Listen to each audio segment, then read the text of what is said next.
Hadirin rahimakumullah, telah selesai tausiah dari Bapak Pimpinan Pondok Pesantren. Kita lanjutkan acara kita pada acara selanjutnya, yakni dialog terbuka pengurus pesantren dan orang tua wali santri yang akan dipimpin oleh Al-Ustadz Ahmad Al-Faruq SPD sebagai moderator, kemudian diisi oleh narasumber-narasumber, diantaranya Bapak Dr. Andes Kiai Haji Atam Rustam Hazim MSI, Bapak Kiai Salman Hakim SSY MH, serta Al-Ustadz Syafiq Puadi SPD. Untuk selanjutnya saya serahkan acara kepada Al-Ustadz Ahmad Al-Faruq selaku moderator.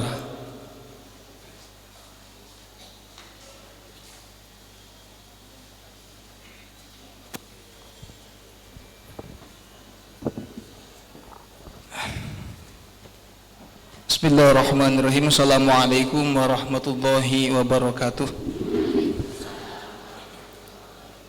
Alhamdulillahirabbil alamin. Wabihi nasta'inu ala umuri dunya waddin. Allahumma salli ala sayyidina Muhammadin wa ala alihi wa ashabi ajma'in. Rabbi shrah li sadri wa yassir li amri wa hlul 'uqdatam min lisani yafqahu qawli. Amma ba'du. Alhamdulillah wa syukru ala ni'amillah, pada kesempatan yang berbahagia ini kita bisa bertatap muka kembali setelah beberapa tahun terhalang COVID-19. Alhamdulillah kita bisa bersilaturahmi dan juga insya Allah kita akan berdialog antara pengurus pondok pesantren dengan orang tua atau wali santri pesantren Kiai Haji Zainal Mustafa Sukamana. Hadirin yang berbahagia, perlu diketahui untuk pemateri-pemateri yang akan menyampaikan materinya pada kesempatan hari ini, yang pertama adalah Bapak Sekretaris Pesantren Dr. Andes Kiai Haji Atam Rustam MSI yang akan menyampaikan materi tentang karakteristik dan arah pengembangan pesantren, sekaligus beliau juga mewakili Dr. Andes Kiai Haji Anwar Nur Yamin sebagai Ketua BKOSP yang sedang halangan, sekaligus menyampaikan materi peran orang tua dalam pendidikan pesantren, didampingi oleh Ustadz Tengku Imam Syafi'i. Kemudian untuk pemateri kedua dari Dewan Pendidikan dan Pengajaran Pesantren, yakni Bapak Kiai Salman Hakim SSY MH selaku Koordinator Dewan Pendidikan dan Pengajaran Pesantren yang akan menyampaikan materi sistem pendidikan pesantren. Dan selanjutnya terakhir dari Dewan Santri yang akan memaparkan tentang tata tertib pesantren. Langsung saja untuk pemateri pertama, dengan segala hormat kepada Bapak Sekretaris Pesantren, disilakan. Assalamualaikum warahmatullahi wabarakatuh. Alhamdulillah wassalatu wassalamu ala Rasulillah Sayyidina Muhammadin wa ala alihi wa sahbihi wa man wala. Karena waktu yang sangat sempit, kami berharap jam 15.30 selesai semua pemateri. Hawatos anu tebih. Para bapak dan ibu orang tua santri yang saya hormati, yang paling pertama atas nama keluarga besar pesantren mengucapkan selamat datang di pesantren Syed Mustafa Sukamanah. Bapak dan Ibu yang saya hormati, di keluarga pesantren ini alhamdulillah kami dapat melanjutkan warisan dari Al-Maghfurlah almarhum Kiai Zainal Mustafa yang didirikan pada tahun 1927 Masehi. Tanah ini wakaf dari Hajjah Siti Juwairiyah. Hajjah Siti Juwairiyah ini tidak hanya ke Sukamanah saja mewakafkannya, termasuk pesantren Sukahideng.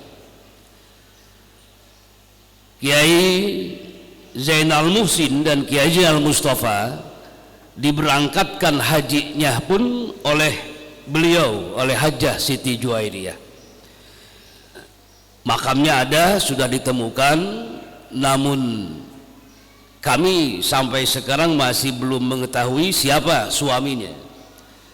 Ada berita suaminya adalah orang luar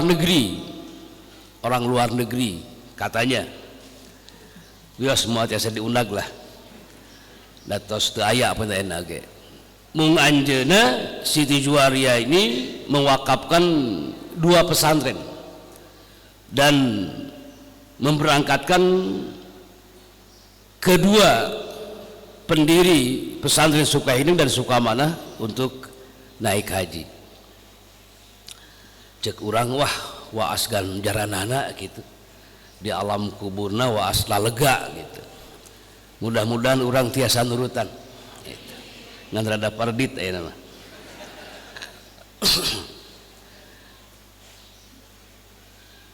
(1927) selama 17 tahun beliau memimpin pesantren ini. Di tahun 1944 perang dengan Jepang dan mulai lagi dirintis pesantren ini tahun 50-an oleh putra Zainal Muhsin, pendiri Sukahideng, dengan adiknya Kiai Zainal Mustafa, Kiai U. Abdul Aziz. Jadi ada masa fatrah 44 beliau tidak ada, dihukumati, kemudian dirintis lagi, berkembang lagi tahun 50-an, pasnya 55-56. Pesantren ini dipimpin oleh Al-Maghfurlah Kiai Haji Fuad Muhsin. Kemudian beliau mulai sakit-sakitan dan menyerahkan kepemimpinannya ini mulai tahun 2003. Dari 2003 sudah diserahkan ke pimpinan pesantren Kiai At-Tahir Fuad, dan beliau wafat pada tahun 2026, Desember 2026. Alhamdulillah beliau ada kata-kata yang saya dengar, apa mah moal wakamaot salagi can katingali generasi penerus pesantren. Dan alhamdulillah meninggal dunianya pada waktu itu ba'da asar tanggal 9 Dzulhijjah. Beliau akan sholat asar, tetapi ada terasa terserang jantungnya, sehingga alhamdulillah meninggalnya punya wudhu. Dan alhamdulillah saya yang menalkinnya. Allahumma gfir.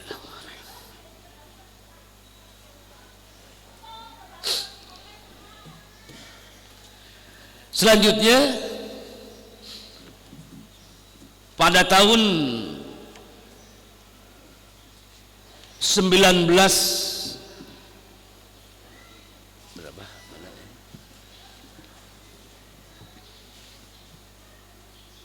Mohon maaf.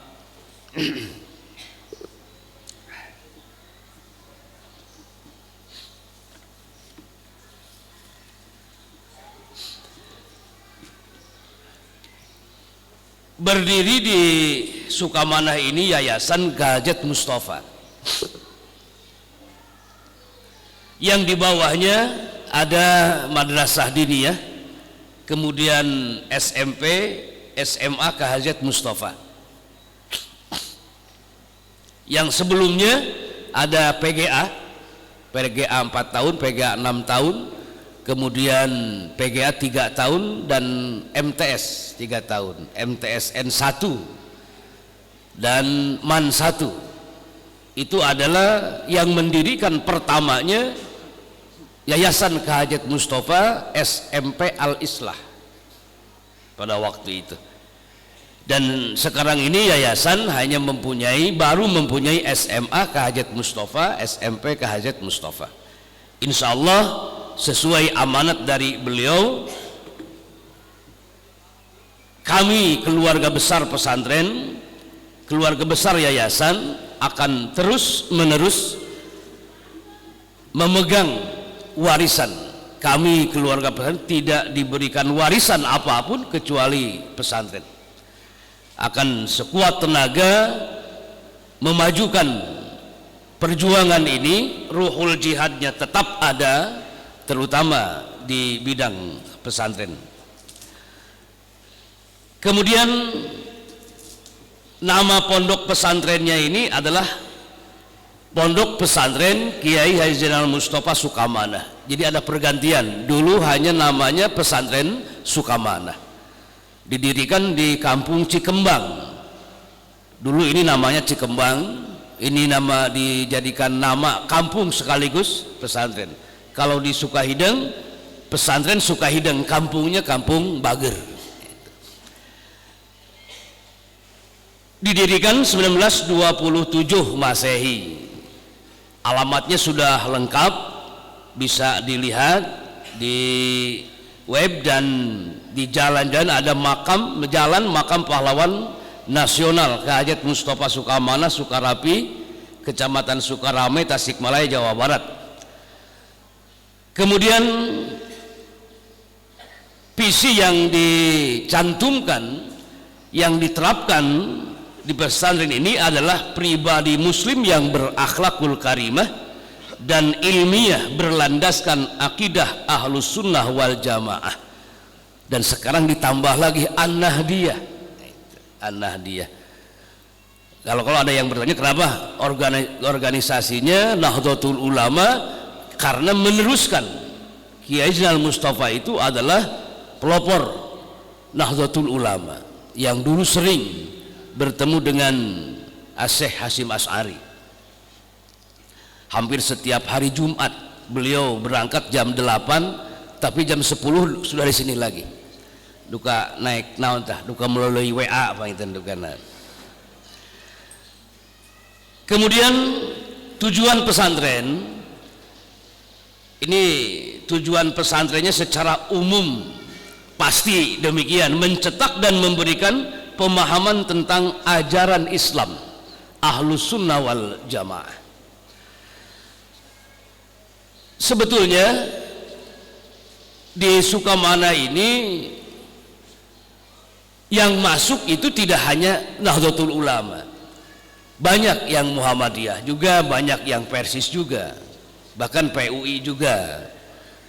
Sebahagian putra putri bapak bertanya, saya di kampung saya tidak kunut, saya di sini kunut saja di sini. Kalau pulang bagaimana? Jangan kunut. Itu. Jadi yang paling penting kami di sini memberitahukan bahwa dalil kunut ini, yang tidak kunut ini, sehingga teu aya parbut kunut gitu. Keur mah aya nama tos taranya, da salat subuh lagi jararang gitu. Jadi teu parbut kunut sabnu salat subuh lagi geus tara aya gitu. Kemudian menumbuh suburkan imtak dan iptek. Nah ini Bapak dan Ibu mohon maaf,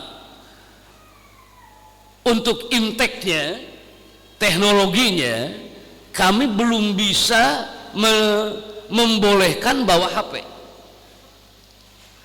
Walaupun itu dituntut sekarang ini harus punya lah. Para santri, para siswa itu harus punya karena ketinggalan. Makanya kalau ibu-ibu datang ke sini, 1 bulan datang ke sini, putra putri ibu itu tidak makan bersama dengan orang tua, nyokot HP langsung kieu karena HP, dah sono karena HP. Memang saya juga serba salah ini, serba salah.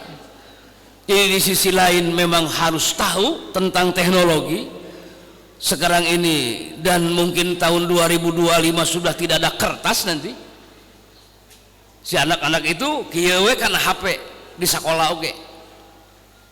Tahu bagaimana nanti aturan di pesantren. Tetapi kalau saya harus membolehkan bawa HP, ini lebih madarat. Karaos ku bapak dan ibu ban madaratna teras we kieu kana HP dicarekan ku suami teh kela kieu we can anggeus tiktokan gitu. Karaos kan ku bapak dan ibu mengganggu.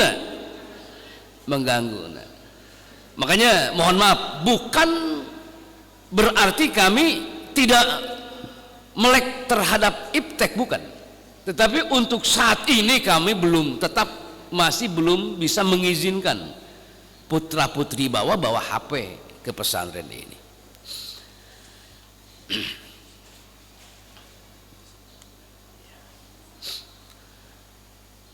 Kemudian yang masih harus diberitahukan keberadaan pesantren setelah diundang-undangkan. Saya juga baru kemarin jelasnya dari Dewan Masyayikh Kiai Haji Abdul Aziz Malonjaya menjelaskan sambil guyon. Beliau menyatakan bahwa sekarang ini pesantren itu ada formal, non formal, informal. Pesantren yang formal itu adalah santrinya 120 ke atas dan tidak sambil sekolah. Itu yang formal. Akidahnya tauhid ahlus sunnah wal jamaah ahl asy'ariyah. Kumaha cenah aya Muhammadiyah anu teu asy'ariyah, bukan tidak diakui, tapi itu pesantrennya tidak formal. Oh, jadi nu formal mah anu takhossus salafi, anu teu bari sakola gitulah. Nah, itu diakui. Di Tasikmalaya yang baru muncul itu adalah Al-Falah. Bukan Al-Falah Tanjung Jaya, bukan, Al-Falah Taraju kalau tidak salah. Salafi yang tidak ada sekolah. Tetapi Dewan Masyayikh menyatakan bukan tidak diakui, semua juga formal, non formal, informal juga itu diakui. Ngan panginten moal waka nampi bantosan anu non formal mah formal heula. Sami Sukamana, Sukahideng, Cipasung, Cintawana belum terakomodir yang formal. Itu non formal. Sebab santri takhosusna dia nemes salid, mahasiswa wungkul. Kami tidak menerima MI, SD tidak. Adzan dulu sebentar.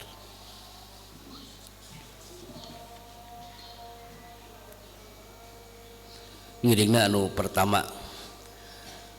Luas tanah di pesantren ini 11.000 meter kubik. Yang dipakai fisik bangunan 10.000, kemudian yang lainnya untuk halaman. Kalau rencana penambahan sarana ini terlalu banyak kalau dibacakan, seperti penambahan asrama dan yang lain-lainnya. Kendala yang dirasakan pada saat ini adalah para santri kurang minat belajar. para santri kurang minat belajar. Besar pengaruh dari luar, terutama media. Kadang-kadang media ini bapak dan ibu juga nyolong-nyolong ke ibu-ibuan. Kami sudah menyediakan di Dewan Santri bagi yang akan menghubungi santrinya harus ke Dewan Santri, tidak di luar. Tetapi kenakalan para santri kalau ke sekolah karena ada temannya yang membawa HP, pinjem. Kadang-kadang anu wani pakai guru namut. Itu. iPad teh ku orang tua diterima deh. Teu diseuselan kayak dia mah cenah namut dewe ka guru gitu. Nah, dalam masalah ini Bapak dan Ibu, terkadang kami membuat aturan yang diterapkan oleh Dewan Santri, harus begini, harus begini, harus begini. Jangan ada izin pulang. Kadang-kadang orang tua nepi ka ngamek ke pengurus Dewan Santri. Budak-budak kurang tadi idinan. Cicing di pasantren da mayar cenah gitu. Naik dibawa balik teu ngidinan. Itu salit Bu, nu kitu. Seseueurna mah sami gitu. Jadi kami ada yang mengizinkan kalau ada pernikahan adiknya, kalau pernikahan bibinya itu dipikirkan dulu.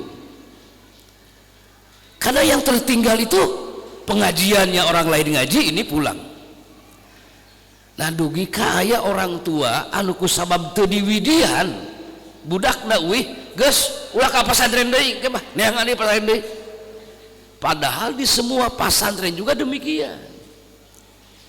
Maka tadi pimpinan pesantren menyatakan tegas mengadakan peraturan.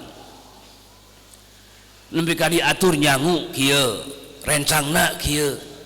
Abdi mah cenah putra abdi mah tara sangu osok oge mie kana enog, wah segala diatur. Enog we setiap hari teh eta teu bosan-bosaneun budakan enog. Kita mohon diketahui Bapak, di pesantren ini banyak juga yang kurang mampu. Bukan hitung-hitungan, bukan. Jadi terkadang dari bapak dan ibu yang sekian ratus ribu itu menyumbang juga untuk anak yatim, yatim piatu, yang di sininya justru dibiayai oleh pesantren. Eta teh teu karaos ku ibu teh engke teh nyumbang ka yatim piatu. Kami yang menyalurkannya. Maka terkadang sok aya nu ngotot, ibu abdi saminggu deui tapi bu uih cenah urang kali teh jadi mayarna cenah sakieu deui nya. Wah gitu. Alhamdulillah rinci nu kitu. Sae berarti budak abdi cenah samingon di dieu berarti teu emam samingon, nah mayarna sakieu deui. Duh ditu apik pisan eta mah. Alhamdulillah. Tapi ngalieureun gitu. Kemudian yang kedua, masih banyak orang tua yang tidak mengetahui tata tertib pesantren. Kalau saya harus sumpah demi Allah, kami ini bukan akan menjerumuskan, tapi betul-betul akan mendidik, membantu kewajiban bapak dan ibu. Bapak dan ibu, masa ada orang tua yang membawa pengacara ke dia? Padahal di dugulan. Ini melanggar HAM. Saya balikan, kamu yang melanggar HAM. Pengacara diamek gitu, leo sebalik. Samoluk mau dilawan meureun gitu. Orang tua membawa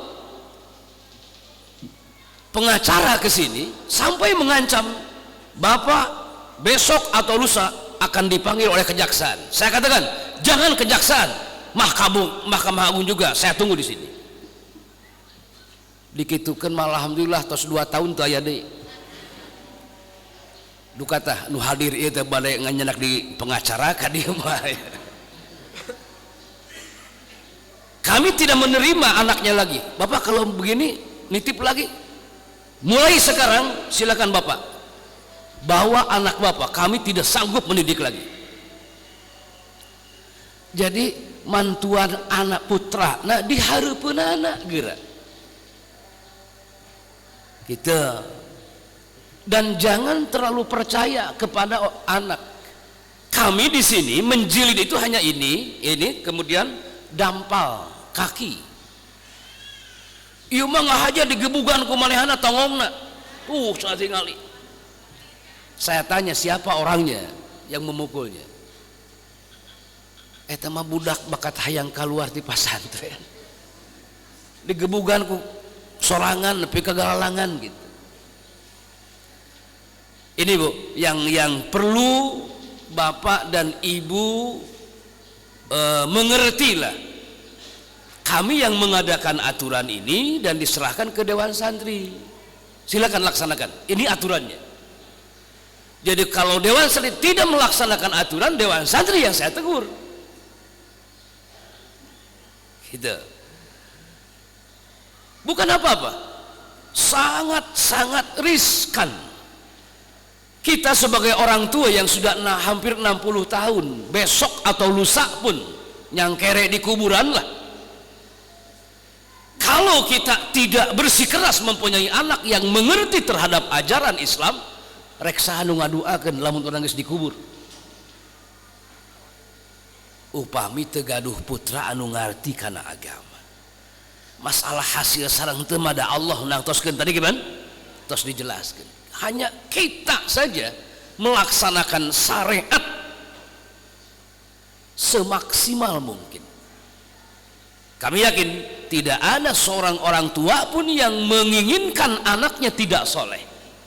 Semua juga ingin soleh.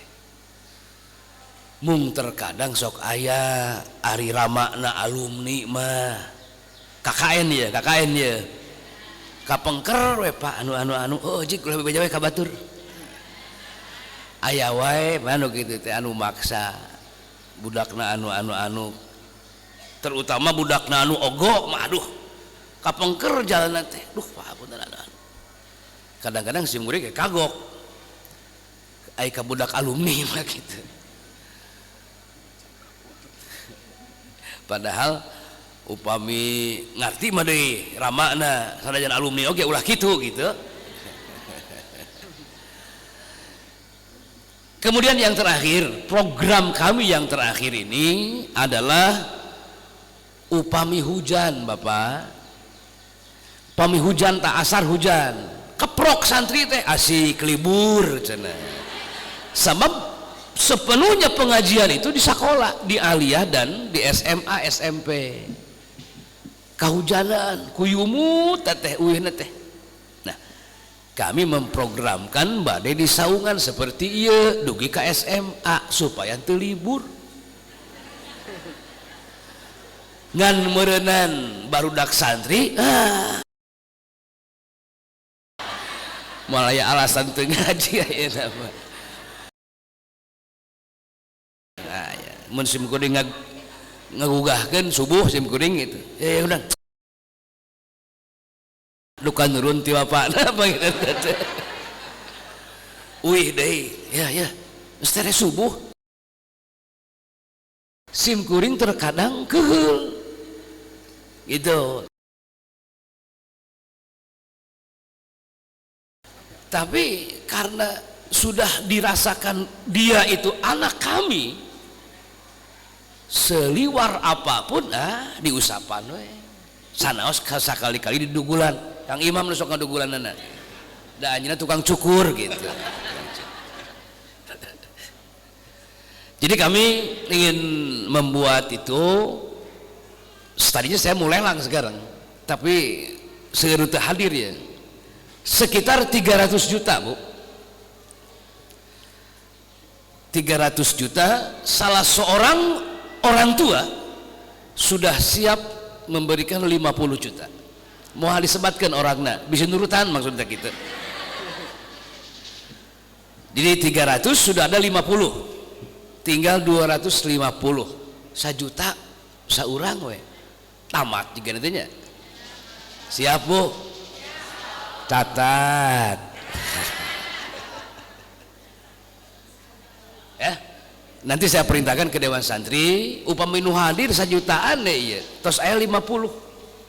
Simkuring menuju ngaWA ke anggota DPR. Sugan, susu ganan aya gitulah. Tapi tidak menghalang. Kami sudah ngaWA sugan tapi can sumping ayeuna. Siap 50 juta. Itu. Tak anu hadir 1 jutaan atau 2 jutaan gitu. Pak Usman mah ulah mayar Pak Usman. Bios ku HP Pak Usman lah. Aya Pak Usman tuh gudang sel. Bilih peryogi ka Pak Usman. Nya Pak Usman. Nah. Pak Usman di gudang sel bilih peryogi HP ka Pak Usman. Langsung diajak ka Bumina. Sanaos ka Bandung lagi dijejab gitu. Pak Usman murangkah ini dia insyaallah menuju setahunnya enak Pak Usman. Alhamdulillah itu Bu. Jadi yang paling dominan sekarang ini supaya ngaji tidak libur, kami memprogramkan sampai SMA. Jadi upami asar hujan teh henteu keprok barudak teh. Gitu, sabab ngaji. Itu aya alasan. Asik hujan mudah-mudahan sing badag di masjid deh ngedaruana teh. Supaya tidak ngaji, sehingga kami yang mengajar Riyadhus Shalihin subuh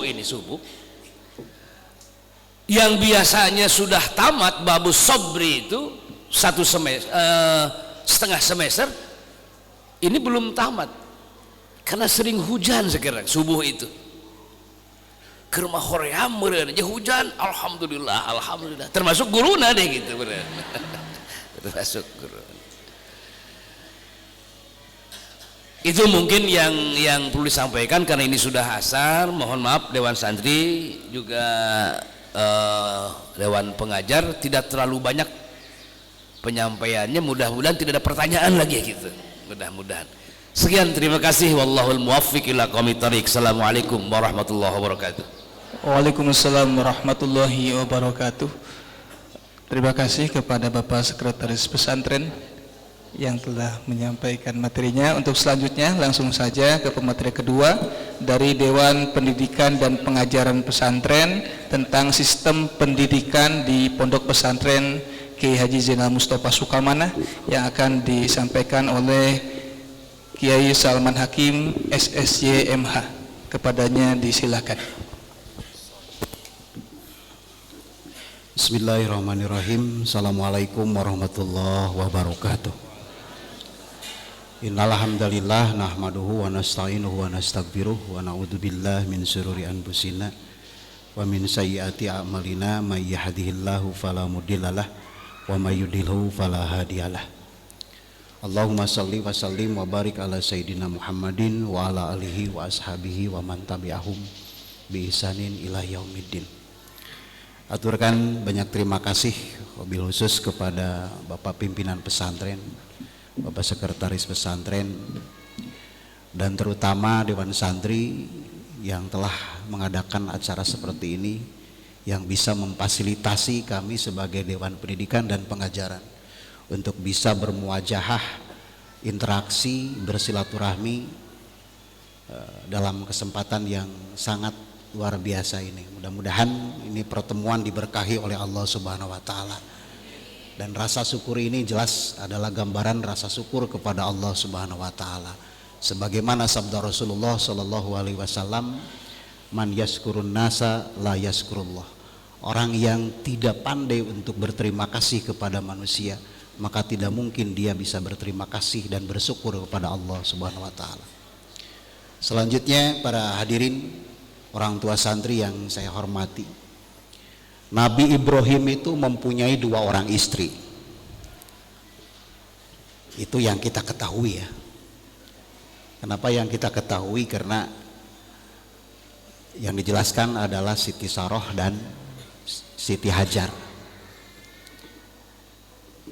Yang diketahui itu karena ada sebagian suku Kurdi yang legalitasnya dipertanyakan, tetapi mereka semua itu mengaku keturunan Nabi Ibrahim.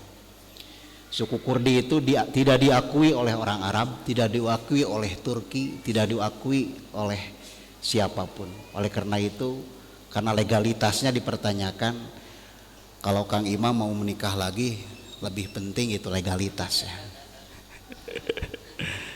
Dari Siti Saroh lahir seorang nabi, yaitu Nabi Ishak. Dan dari Siti Hajar juga lahir seorang nabi, Nabi Ismail. Dari Nabi Ishak juga lahir 12 orang anak yang ke-11-nya menjadi nabi dan seorang menjadi rasul, yaitu Nabi Yusuf alaihissalam. Dari Siti Hajar lahir seorang nabi, yaitu Nabi Ismail alaihissalam. Hebatnya dari cucu dan cicitnya Nabi Ibrahim itu menjadi orang-orang yang sukses menjadi nabi dan rasul Allah Subhanahu wa taala.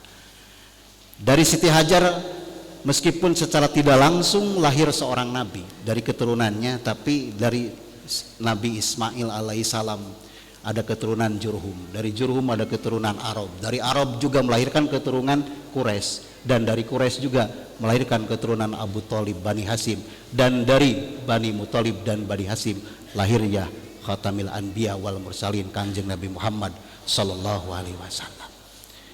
Itu terkenal bahwa Nabi Ibrahim adalah Abul Anbiya, sukses melahirkan duriyah menjadi seorang nabi dan rasul Allah Subhanahu wa taala. Tapi kesuksesan itu datangnya dari seorang wanita, ibu yang melahirkan. Oleh karena itu maka tidak salah kalau sekarang banyak yang hadirnya ibu-ibu. Karena kalau pendidikan mau lancar, pendidikan mau berhasil di negara manapun, coba ibu-ibunya dididik, ibu-ibunya di-training, ibu-ibunya untuk senantiasa ada dalam lembaga-lembaga pendidikan. Artinya karena ibu itu madrasatul ula, ida a'daddaha a'dadda sa'ban tayyibal a'rab. Ibu itu adalah guru pertama yang bisa melahirkan seorang nabi, yang bisa melahirkan seorang rasul. Dari ibu itu juga lahir generasi-generasi yang baik, generasi-generasi mumpuni yang jadi harapan agama, membela bangsa dan negara. Oleh karena itu maka tidak salah kalau Nabi Ibrahim dalam setiap doanya itu senantiasa mengiringkan nama-nama atau istilah dzurriyyah, keturunan. Dalam Al-Quran juga, Rabbi ja'alni muqimas shalat wa min dzurriyyati Rabbana wa taqabbal.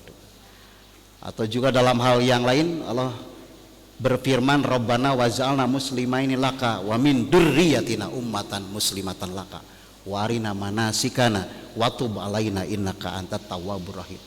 Artinya begitu besar Nabi Ibrahim perhatian terhadap dzurriyyah, keturunan.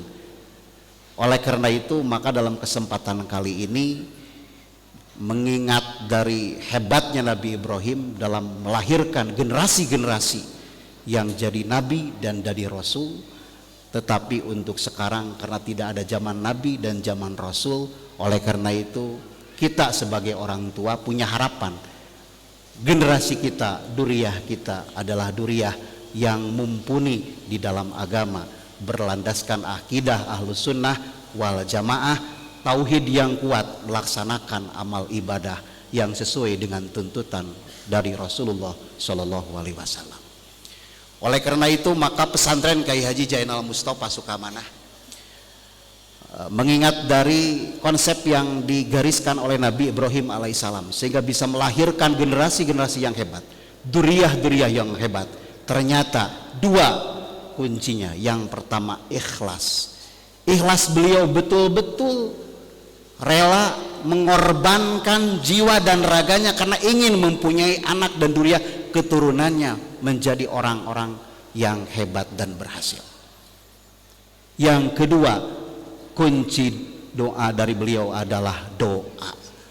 Nabi Ibrahim bisa melahirkan dzurriyyah yang jadi nabi dan rasul, jadi generasi yang hebat adalah doa. Oleh karena itu maka kedatangan para ibu, orang tua wali santri ke sini, kami optimis semuanya dibarengi dengan doa yang dipanjatkan oleh bapak dan ibu untuk keberhasilan anak-anaknya di pesantren kami, pesantren Kiai Haji Jainal Mustafa Sukamanah. Kenapa? Karena doa itu adalah mukhul ibadah. Doa itu adalah otaknya ibadah, dan yang tidak bisa doa itu adalah silahul mukmin, senjatanya orang-orang mukmin. Atau dalam hadis, la yarudul qada illa doa, tidak ada yang bisa membantah terhadap qada kecuali doa itu sendiri. Maka harapan ibu semua datang ke pesantren melalui pimpinan pesantren, melalui dewan santri, melalui bidang pendidikan dan pengajaran, semuanya doakeun pun anak, nitip pun anak, mudah-mudahan jadi jalmi anu soleh solehah, pinter dina agama, tiang ngalaksanakeun ajaran Islam, bari jadi kebanggaan orang tua. Ayat tadi menjadi latar belakang kami pendidikan pengajaran pendidikan pesantren dalam melaksanakan kurikulum di pondok pesantren. Allah Subhanahu wa taala berfirman menghikayatkan perkataan Nabi Ibrahim selanjutnya dalam surat Al-Baqarah tadi. Rabbana wab'as fihim rasulam minhum yatslu alaihim ayatika wa yu'allimuhumul kitab wal hikmata wa yuzakkihim innaka antal azizul hakim. Ada beberapa poin yang kami pegang yang dijadikan dasar pondok pesantren Kyai Haji Jenderal Mustafa Sukamanah dalam rangka melaksanakan visi misi yang telah tadi disampaikan oleh Bapak Sekretaris Pesantren dan juga guru kita bersama pimpinan pesantren. Yang pertama, bahwa di pesantren kami ini prinsip dasarnya adalah wab'aspihim rasulam minhum. Yang pertama, kalau dulu kan tidak, kalau sekarang kan tidak ada rasul, tidak ada utusan Allah, tidak ada nabi. Oleh karena itu maka para bapak, para ibu mendatangkan santri, anak-anaknya ke sini dan dididik di pesantren ini, dididik oleh insya Allah oleh warasatul anbiya. Karena tidak ada rasul zaman sekarang, tidak ada nabi, namun yang ada sekarang adalah pewaris para nabi. Oleh karena itu maka tempat yang paling tepat dan keberadaan yang paling utama jadi tempat warasatul anbiya adalah pesantren. Sebagaimana rukun santri itu katanya yang pertama adalah al muta'allim, orang yang belajarnya. Yang kedua al-mu'allim, gurunya. Yang ketiga adalah al-ilmu, pelajarannya, ilmunya. Dan yang keempat adalah turukut ta'lim wa tadris, adalah metodologi bagaimana cara santri belajar dan bagaimana para kiai, para mudaris mengajarkan ilmunya di pesantren. Oleh karena itu maka dalam melaksanakan hal itu di pesantren itu senantiasa yatslu alaihim ayatika, dibacakan, dipahami, dipelajari ayat-ayat Allah. Al-Quran senantiasa dijadikan pegangan, al-hadis sunnah Rasulullah SAW juga dijadikan pegangan berdasarkan akidah ahlu sunnah wal jamaah dan pemahaman para ulama yang secara organisatoris ada di lingkungan organisasi besar Nahdlatul Ulama. Oleh karena itu pesantren kami jelas dasar utamanya adalah Al-Quran dan sunnah Rasulullah Shallallahu Alaihi Wasallam berdasarkan pemahaman para ulama yang muktabar. Itu yang pertama. Yang kedua, wa yu'allimuhumul kitab, mengajarkan kepada para santri Al-Quran. Otomatis orang yang belajarnya, orang yang mengajarnya betul-betul paham terhadap Al-Quran. Artinya apa? Tidak mengajarkan nilai-nilai sesuatu pelajaran yang tidak ada dasarnya dalam Al-Quran. Di pesantren kami, pondok pesantren Kyai Haji Jenderal Mustafa tidak mengajarkan ajaran radikalisme, tidak mengarahkan santrinya untuk liberal, tapi senantiasa bertawasud, bertawajun, moderasi dalam beragama. Artinya sesuatu yang dijadikan garis besar utama dalam Al-Quran dan sunnah Rasulullah Shallallahu Alaihi Wasallam tetap dijadikan pedoman dalam proses pendidikan dan pengajaran di pesantren kita. Jadi jangan khawatir para bapak, para ibu, karena sumber utamanya yang dijadikan dasar di dalam pondok pesantren Kajet Mustafa ini adalah Al-Quran dan Sunnah Rasulullah SAW. Berikut adalah pendapat-pendapat para ulama dan kitab-kitab yang mu'tabarah berdasarkan akidah Ahlussunnah wal Jamaah. Kami tidak mengarahkan santrinya untuk menjadi radikal. Kami tidak mengarahkan santrinya untuk liberal, tapi mengarahkan dan mendidik santri untuk jadi santri yang moderat. Itu yang pertama. Yang kedua, wal hikmata. Yang ketiga, al hikmah. Konsep pendidikan yang diterapkan di pesantren Kajet Mustafa Sukamana adalah hikmah. Artinya keseimbangan, kebijaksanaan. Tidak hanya mengajarkan tok alat semuanya. Timimiti jurumiyah nempikon ka imriti nempikon ka alpiah mantek johar maknun ukudu juman waladia Samarkondi dan yang lain-lain nepikeun ka pan-pan ilmu yang lain dilupakan, tidak, tapi semuanya dikonsep dengan konsep yang hikmah, belen, seimbang, bijaksana. Tidak hanya tafsir saja, tahfidz saja, tidak hanya hadis saja, tapi kurikulum yang dikembangkan di pesantren dasar utamanya adalah hikmah. Al-Qur'annya melalui hifdunya, bacaannya, tafsirnya, terjemahnya, dan juga lain-lain. Hadisnya dari mulai hafalannya, kemudian logatnya, dan materi-materi hadis berjenjang dari mulai bawah sampai tingkat atas. Fikihnya juga ada. Fikih dari mulai tingkat dasar durusul fikhiyah, kemudian Sapinah, kemudian Fathul Qorib, kemudian Fathul Mu'in, kemudian Fathul Wahab, dan seterusnya. Akidahnya dari mulai Durusul Aqaid, Tijan, Su'abul Iman, Jawahir Kalamiyah, Johar Tauhid, kemudian selanjutnya ada Fathul Majid, dan sampai tingkatan-tingkatan itu. Kemudian ada tarikhnya dari mulai hulasoh, kemudian ada juga alatnya, lugohnya tadi tetap tidak ditinggalkan karena itu menjadi salah satu alat untuk mengkaji semuanya adalah mempelajari lugoh.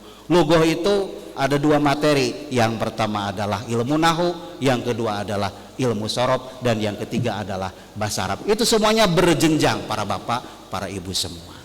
Itu hikmah. Kemudian yang terakhir yang kami terapkan konsep dasar di dalam kurikulum Pondok Pesantren Kajet Mustafa Sukamana adalah wayuzakkihim. Artinya apa? Artinya semua pelajaran dari mulai Al-Quran, hadis, akhlak, fikih, lugoh, tarikh, dan semuanya bermuara kepada al-mutakamil, al-mutanasik, alal akhlakil karimah. Kenapa kami garis beraskan seperti itu? Karena para bapak, para ibu mohon diketahui, yang datang ke Pondok Pesantren Sukamana itu niat orang tuanya berbeda. Kalau dulu saya pesantren, orang tua itu memberangkatkan saya ke pesantren itu dasarnya sing pinter, sing jadi ajengan, sing jadi kiai. Dulu itu seperti itu. Kalau sekarang kebanyakan orang tua memesantrenkan santrinya, anaknya ke pesantren itu untuk menghindari anak dari pergaulan, untuk menghindari anak dari kenakalan remaja, tina geng motor, tina hal-hal yang lainnya. Dengan zaman yang rusak, otomatis input santri baru yang datang ke pesantren itu latar belakangnya berbeda-beda. Aya tingkat SLTA anu can bisa maca Quran, ada dengan karakter yang tadi telah disebutkan anjing, babi, dan yang lain. Oleh karena itu maka dalam hal apapun, pembelajaran apapun dari mulai Al-Quran, hadis, semuanya bermuara kepada akhlakul karimah. Ngajarkeun tafsir karena akhlak, ngajarkeun hadis akhlak deui contohna, ngajarkeun tarikh oge akhlak deui, ngajarkeun jurmiyah oge, ngajarkeun ilmu nahwu oge, ilmu sorob juga contohnya adalah contoh yang bermuara kepada akhlakul karimah. Itu ya. Kemudian di dalam metodologinya,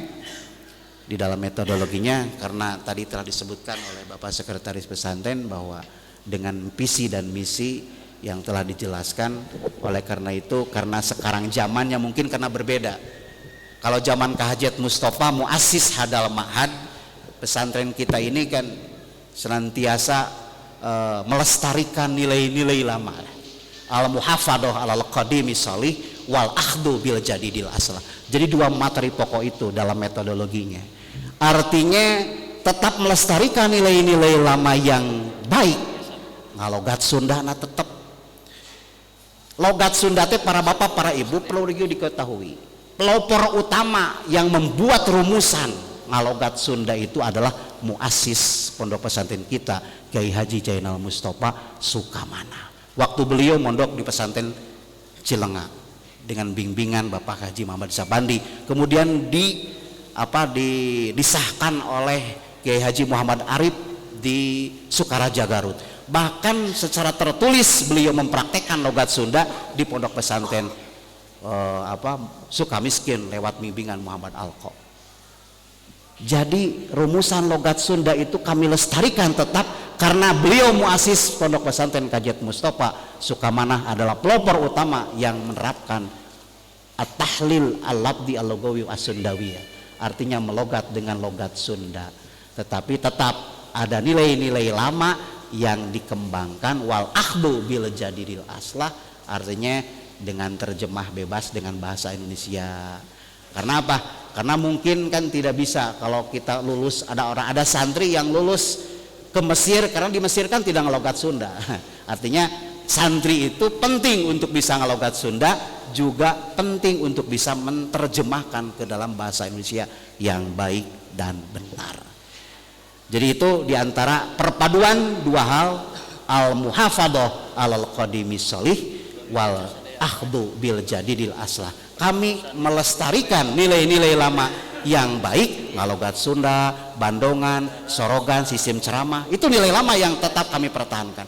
Nilai barunya yang kami gunakan ada EHB ya, evaluasi, ada rapot yaitu, dan ada hal-hal yang lain yang dianggap lebih baik. Mungkin itu saja, karena kalau terlalu banyak juga sebenarnya ini banyak yang mesti disampaikan, tapi terakhir dari kami Dewan Pendidikan dan Pengajaran, marilah kita sama-sama untuk menjadi generasi robban. Kunu robbaniyin bima kuntum tu'allimunal kitab wa bima kuntum tadrusun. Itu tarbiyah, itu dari robba yurabbi tarbiyatan, tapi tidak usah pakai tanwin ya, karena itu masdar bukan ya nisbah.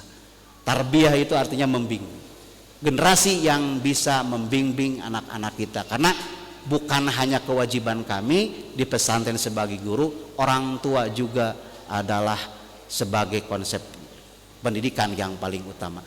Kenapa? Karena ayat Al-Quran semuanya tidak keluar dari pendidikan, hadis Rasulullah SAW tidak keluar dari materi pendidikan.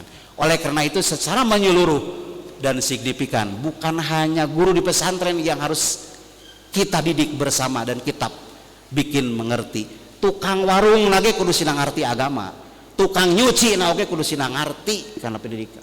Ulangan saukur guru we wungkul gitu kan, memberikan pelajaran. Ari tukang nyuci na tidak di training, ari tukang dagang na tidak di trainer gitu. Itu juga semua jadi kewajiban kita, dan semua aspek dari hal ini bertujuan adalah untuk kemaslahatan santri-santri kita di pondok pesantren Kiai Haji Jainal Mustafa Sukamana. Yang terakhir, mohon doanya untuk kesuksesan para bukan kesuksesan ya, kesehatan pimpinan pesantren, juga kesehatan Bapak Sekretaris Pesantren.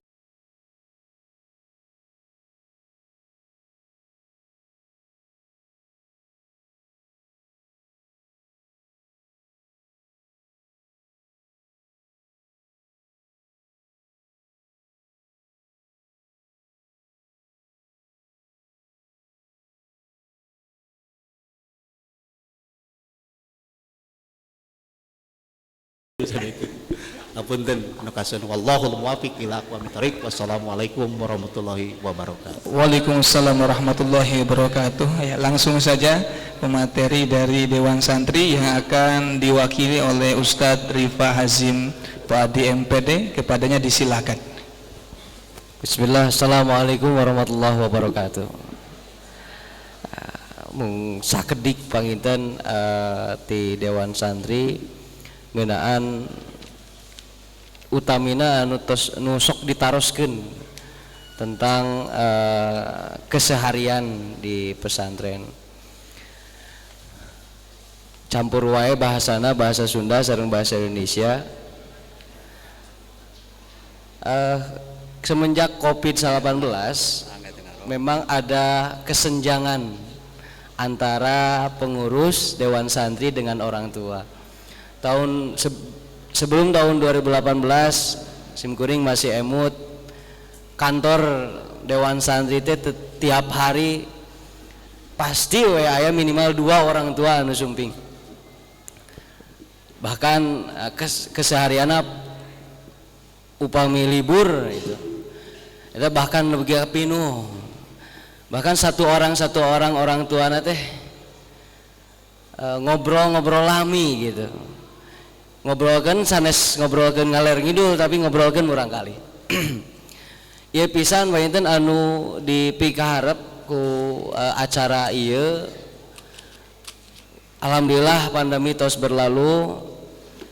Pasantren bahkan kamari aya nu nginformasikeun sumping ka dieu mangga saur abdi teh ka sekretariat, ngobrol di sekretariat.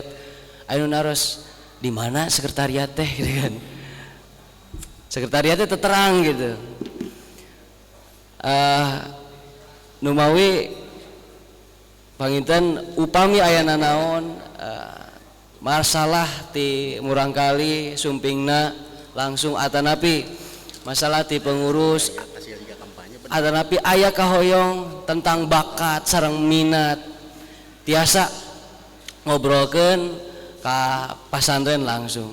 Bapak Ibu tiap ka pasantren panginten gitu. Nah bade ngajemput teh mah atanapi bade naon teh mah tiasa langsung ka kantor. Sate acan ka kamar panuhun tiasa langsung ka kantor. Supados panginten terbentuk pami ngobrol mah gitu nya. Aya kedekatan antara pengurus sareng orang tua. Kemudian selanjutnya anu sering ditaroskeun adalah hubungan komunikasi via handphone. Kadang kawis aya terkesan upami murang kali teu damang widina ka ieu dilemparkeun ka anu gitu kan. Ti dieu ka anu gitu. Mungkin itu teh karena keterbatasan informasi anu diterima. Di pesantren Sukamana kepengurusan komunikasi HP itu berbeda-beda tergantung kebutuhannya. Untuk keseharian, misal untuk sekedar ngobrol saja atau sekedar menanyakan kabar, itu ada di Rois dan Roisah. Nah, jadi kalau Bapak Ibu bermaksud untuk sekedar mengobati rasa rindu mungkin ya, tapi jangan terlalu sering. Nantinya pihak pengurus juga kewalahan kalau seluruhnya santrinya tiap hari begitu. Itu untuk Rois dan Roisah. Bapak Ibu bisa mencatat dari sekarang atau misalkan di save nomornya kalau belum di save, Roisnya siapa, Roisahnya siapa. Nanti sebelum pulang di HP itu sudah ada nomor Rois dan Roisah. Jadi kalau ada apa-apa tinggal nge-WA. Tapi mohon maaf karena kegiatan Rois dan Roisah pun padat. Kalau tidak diangkat langsung itu di WA saja dulu. Nanti kalau misalkan sudah kegiatannya beres baru. Yang kedua hubungan perizinan selain sakit. Seperti acara keluarga yang telah tadi disebutkan. Itu ke ketua umum, ketua 1 dan ketua 2 Dewan Santri. Ya kami ini yang bertiga. Bisa semuanya gitu. Kalau perizinan di luar yang sakit. Untuk yang sakit itu ke Poskestren. Jadi biasanya kami Kang nampi informasi ti ibu cuci misalkan begitu. Ibu cuci anak teh sakit. Nah, saya langsung silahkan cek ke Poskestren. Itu bukan mengalihkan, tapi memang peruntukannya di sana, tanggung jawabnya di sana. Jadi kan satu orang tidak bisa membawahi semuanya. Jadi sebelum pulang mohon Bapak Ibu sudah tersave mana Roisnya, mana Roisahnya, mana ketua 1, 2, dan 3 dan nomor-nomor HP-nya sudah di PDF kan, di grup orang tua masing-masing. Jadi nanti di scroll ke bawah ada nomor Dewan Santri, Roisah, Poskestren. Ada. Masih menjawab pertanyaan yang sering ditanyakan, bahkan yang kemarin baru ditanyakan di WA Group untuk penanganan yang sakit. Kami mempunyai selain Dewan Santri itu ada Poskestren. Poskestren itu menyelenggarakan pemeriksaan dokter tiap hari. Jadi kalau misalkan anak yang sakit itu diklasifikasikan, apakah dia masih bisa berobat di sini atau dia kondisinya itu harus dibawa pulang untuk istirahat. Ada kesan jika berobat dulu di sini, tahu-taunya sudah sehat, mama abi teh dah kamari teh damang tapi alhamdulillah atau sehat, sok aya nu kitu. Tapi aya oge anu memang pilek atau napi demam sakedik anu secara ikhtiarna panginten secara syariatna di pasien lanong ge sawengi istirahat enjingna damang, sok langsung nelpon ka orang tua, mah abi teh damang. Hate orang tua pisan pangintennya, sok ka mana itu teh damangna kumaha, wah ngalambung tinggi gitu nya nu kekhawatiranna karaos pisan gitu, sareng kahartos pisan. Nah panuhun aya cek heula gitu panginten. Upami informasina ti murangkali aya cek heula ka Poskestren. Leres teu klasifikasina teu damangna kedah diuwihkeun atawa napi dicekap di pesantren. Da sapertos kitu panginten. Janten nami deui anu kedah di save disimpen dina HP ibu-ibu masing-masing, bapak-bapak itu nomor Poskestren.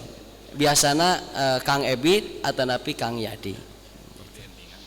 Engke di payun aya panginten Kang Ebit sareng Kang Yadi. Saterasna salit teh nya. Kangge penanganan sanksi-sanksi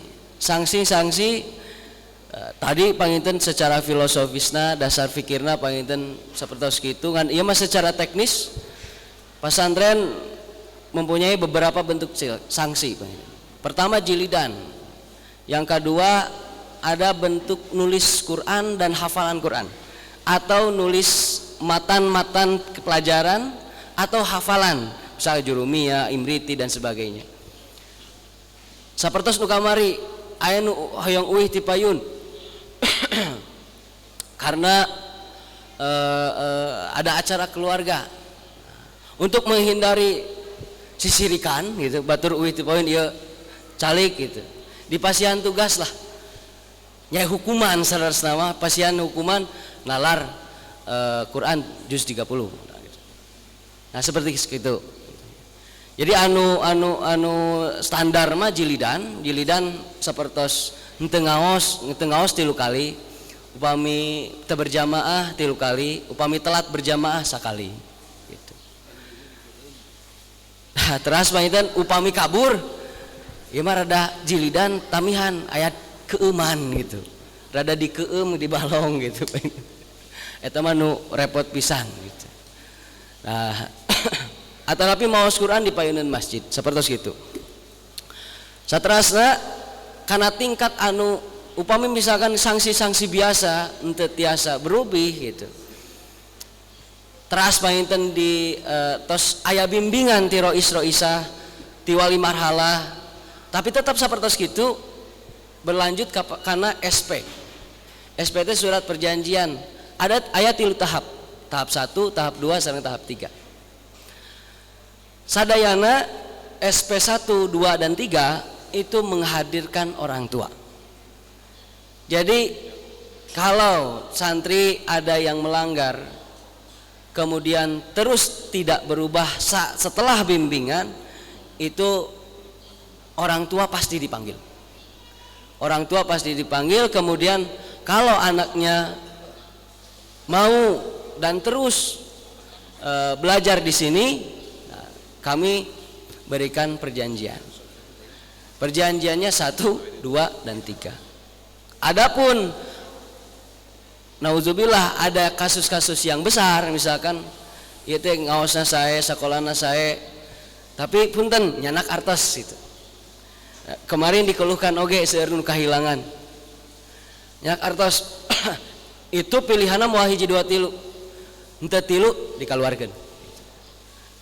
Tapi panginten eta melalui proses musyawarah antara orang tua, pimpinan pesantren, dewan santri sareng anakna sendiri. Upami madarat dikaluarkeun lebih madarat kalau dikeluarkan ya panginten musyawarah aya kebijaksanaan. Madarat kene dipertahankan berarti dikeluarkan. Ya penanganan anak untuk SP3 dan dikeluarkan itu pasti atas dasar musyawarah. Teulah panginten karena masih kene aya anu orang tua anu tetap masihkeun HP. Itu ka santrina itu dengan dasar kanyaah dan sebagainya atanapi karena sulit komunikasi dan pasantren mah panginten wayak ngawayahnakeun gitu. Da ngawas teras kegiatanana padat kemudian HP teu aya nu masihkeun HP atanapi murangkalina nabung meser HP cana ka pasantren. Eta panuhun panginten dicegah oge ke orang tua bahwa HP dilarang gitu. Tekenging di cana ka pasantren. Saterasna amanat di Bapak Sekretaris Pesantren tadi soal anu diajukan ke orang tua insyaallah teknisna ku dewan santri bade diumumkeun di grup. Hatur nuhun sakitu wae. Assalamualaikum warahmatullahi wabarakatuh. Waalaikumsalam warahmatullahi wabarakatuh. Terima kasih para pemateri yang sudah memaparkan materinya. Barangkali cuma satu pertanyaan dari orang tua atau wali santri karena waktu itu juga yang dianggap penting. Disilahkan hanya satu pertanyaan jika ada. Oh, ada. Kang Idam, mohon dibantu.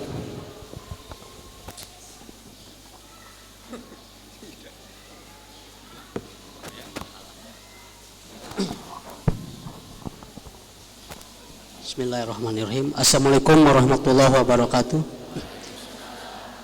Yang saya hormati dan saya banggakan pimpinan pesantren, dewan santri, dewan guru yang saya hormati, dan Bapak Ibu sekalian orang tua santri. Izin sebelumnya perkenalkan diri, saya orang tua santri kelas 3 sanawiyah asal dari Kabupaten Garut. Menggarisbawahi apa yang disampaikan tadi, menyimak yang disampaikan oleh Bapak pimpinan pesantren Al-Mukarram Bapak Ki Haji Atam Rustam, saya sangat setuju sekali dan sangat sependapat sekali tentang visi dan misi pesantren ini. Tetapi izinkanlah kami Bapak sebagai orang tua, tujuan ada secerca harapan yang ingin saya sampaikan, mudah-mudahan bisa mewakili juga dengan Bapak Ibu orang tua yang lainnya. Secara global visi misi sudah tepat sekali dan sangat setuju, bagus sekali. Tetapi ingin saya sampaikan, dan ini sebuah harapan dari orang tua Bapak, bahwa tiada lain dan tiada bukan tujuan kami mempesantrenkan, menyekolahkan ini adalah ingin mempunyai anak yang soleh dan solehah. Saya tidak berpikiran ketika sudah keluar dari sini menjadi ajengan besar, kiai besar, mempunyai pesantren. Tidak. Tetapi kalau itu pun terjadi, itulah bonus. Itulah bonus dari Allah, dan inilah proses pendidikan, outputnya seperti itu. Tetapi titiknya adalah yang sangat saya harapkan adalah ada perbaikan, karena tadi menyekolahkan, membesarkan ke sini ingin mempunyai anak yang soleh dan soleha. Lalu alat ukurnya dengan apa? Alat ukurnya dengan apa menjadi soleh soleha itu? Bukan dengan kecerdasan IQ, maaf, tetapi dengan alat ukur akhlakul karimah. Maaf, saya ada struktur filosofi dalam Islam, ada iman, Islam, dan ihsan. Mohon koreksi kalau saya salah. Iman tempatkan di pondasi yang paling awal, Islam tempatkan di pondasi kedua, dan ihsan tempatkan di pondasi ketiga. Izinkan saya berretorika, saya ingin menempatkan setelah iman itu, tempatkan anak saya menjadi ihsan. Kelak kembali ke rumah itu, tekankan ihsannya semakin melekat, Bapak. Akhlakul karimahnya semakin melekat. Karena kondisi global sangat miris, Ibu Bapak sekalian, kalau anak kami tidak dibekali dengan akhlakul karimah. Saya tidak takut anak saya tidak bisa bahasa Inggris, gak takut saya. Gak takut, tidak bisa matematika, gak takut. Tetapi kalau akhlaknya terdegradasi, saya miris. Makanya karena saya tidak mampu mendidik, saya titipkan di pesantren ini. Maka Bapak pimpinan pesantren, saya seluruhnya sudah ikhlas jika anak kami diperlakukan apapun, karena sejatinya itu adalah pola pendidikan. Pola pendidikan. Sekali lagi Bapak, akhlak. Karena apa? Aduh, berat Pak. Keluarga saya insya Allah semuanya pesantren di Tasik Pak, ada di Haur Kuning, di Manonjaya. Adik saya Haur Kuning, Manonjaya, dan anak saya di sini. Fenomena sekarang mungkin tidak menyalahkan metode pendidikan, karena ada faktor luar, faktor teknologi. Ya, HP ini sangat dahsyat mempengaruhi pola pikir anak, mindset anak, sehingga 3 hari di rumah adab-adabnya masih ada Pak ya. Kelamaan nih, kelamaan 1 bulan, waduh, kayaknya sulit untuk dikatakan. Titik tekannya bagaimana mungkin dari pesantren ada formulasi biar, apalagi anak saya mungkin mudah-mudahan betah nanti SMA di sini Pak, mudah-mudahan biar tergembleng akhlaknya. Tapi yang saya harapkan ada output dan outcome-nya ke depan, akhlaknya lebih digas gitu lah, digaskan, gas full gitu kan akhlaknya. Karena apa? Sekali lagi, saya gak takut anak saya prestasinya jelek, gak bisa privat, bisa apa, tapi kalau akhlaknya, ya Allah, karena apa? Saya miris kalau saya mati, siapa yang bisa mendoakan saya? Itulah mungkinnya Bapak Ibu ingin didoakan, kalau kelak saya mati ditahlilkan, itu kan harapannya. Itu yang pertama. Yang kedua Pak, pengalaman mungkin tidak terjadi lagi di awal-awal pesantren nyantri di sini. Aduh, ini karena ini menjadi fenomena bullying Pak ya, bullying. 1 bulan 2 bulan, insya Allah alhamdulillah saya kuat karena punya pengalaman pesantren adik saya ada bullying sehingga yang tidak kuat mental santrinya pulang. Ini perbaikannya apa? Ada pengawasan Pak ya, Pak Kiai, ada pengawasan yang melekat. Saya yakin kalau dari pengurus itu baik-baik semuanya, baik-baik melaksanakan aturan. Tapi di sini karena namanya lembaga pendidikan, dunia pendidikan, ada junior dan ada senior. Nah ini Pak, mohon ada pengawasan yang melekat, kontrolnya melekat. Apalagi sekarang mau menginjak ajaran baru. Karena pengalaman 1-3 bulan luar biasa. Ya, tapi saya tidak percaya, karena jangan percaya 100% sama anak ya. Tapi kalau terusin akhirnya, mohon izin Pak Ketua, saya pernah nge-WA Bapak. Karena tidak tahan anak saya gini akhirnya aduh, udah kalau sama yang utamanya pasti akan ada drop. Mohon izin Bapak, saya nge-WA ke Pangresa waktu itu 2 tahun ke belakang di awal-awal. Mohon maaf saya kepanjangan, tapi mudah-mudahan apa yang disampaikan oleh saya bisa mewakili semuanya. Terima kasih. Wallahul muwaffiq ila aqwamit thoriq. Assalamualaikum warahmatullahi wabarakatuh. Terima kasih orang Garut. Insya Allah pada dasarnya sama. Kami justru ditekankannya itu dalam keseharian. sehingga karakternya itu betul-betul masuk di batin para santri, sehingga hayatun rasikhatunnya itu betul-betul bisa dipraktekkan. Yang paling pertama, kami mempraktekkannya dalam sholat berjamaah. Sebelum waktunya sudah di masjid, aurat dulu, itu ada pembiasaan di sana, insya Allah. Kemudian yang kedua, pengawasan, alhamdulillah. Pengawasan, cuman mereka itu kalau pengurusnya sudah tidur, nah dia keluar. Kadang-kadang ke warnet, ke jam 1, jam 2. Ditemukannya karena kami sudah ada MOU dengan yang punya warnet, ada telepon. Baru dipanggil.